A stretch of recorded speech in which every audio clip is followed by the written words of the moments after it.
L'eau est soutirée de la nappe. Elle arrive ici avant d'arriver au traitement. On a tous ces équipements là pour la protection du forage. On a un manomètre pour vérifier la pression d'eau dans le forage. Une ventouse pour permettre d'évacuer, de faire entrer l'air lorsque le forage s'arrête. On a un filtre à tamis, un filtre à sable. Au cas où il y a du sable dans le forage. On a une vanne pour des purges. On a une autre vanne là-bas pour des analyses. Parce qu'on fait des analyses sur les eaux de forage. On a un compteur pour quantifier la production. Et puis on a un clapet ici. Un clapet de non-retour pour empêcher l'eau de revenir lorsqu'il y a des arrêts. Ici, c'est le local de préparation de l'hypochlorite de calcium. Voilà. L'hypochlorite est conditionné dans des fûts de 45 kg et on a 2 bacs de préparation. Les bacs font 400 litres.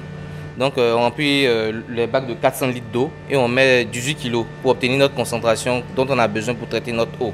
Après avoir mis le produit dans le bac, on agite pendant une demi-heure, on laisse décanter une demi-journée et après on transfère dans des bacs qui sont juste à côté.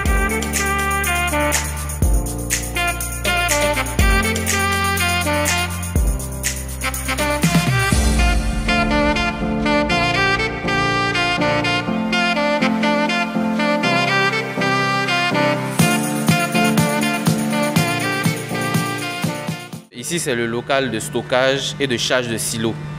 La chaux éteinte se conditionne dans des big bags de 500 kg. Et ici, on prend le big bag, on dépose sur la trémie qui est ici présente. Et de là, on chasse la chaux pour l'amener au silo. On va voir le silo tout à l'heure.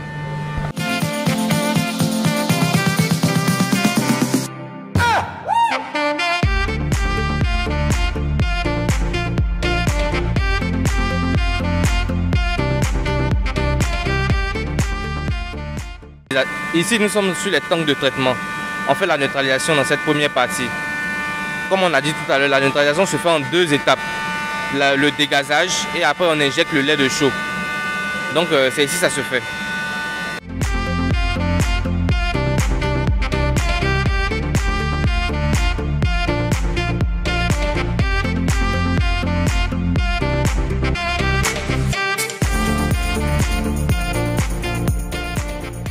On fait la filtration. Après la neutralisation,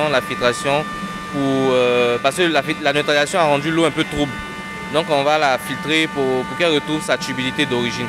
Après la filtration, on désinfecte et après on emmène l'eau à la bâche de refoulement.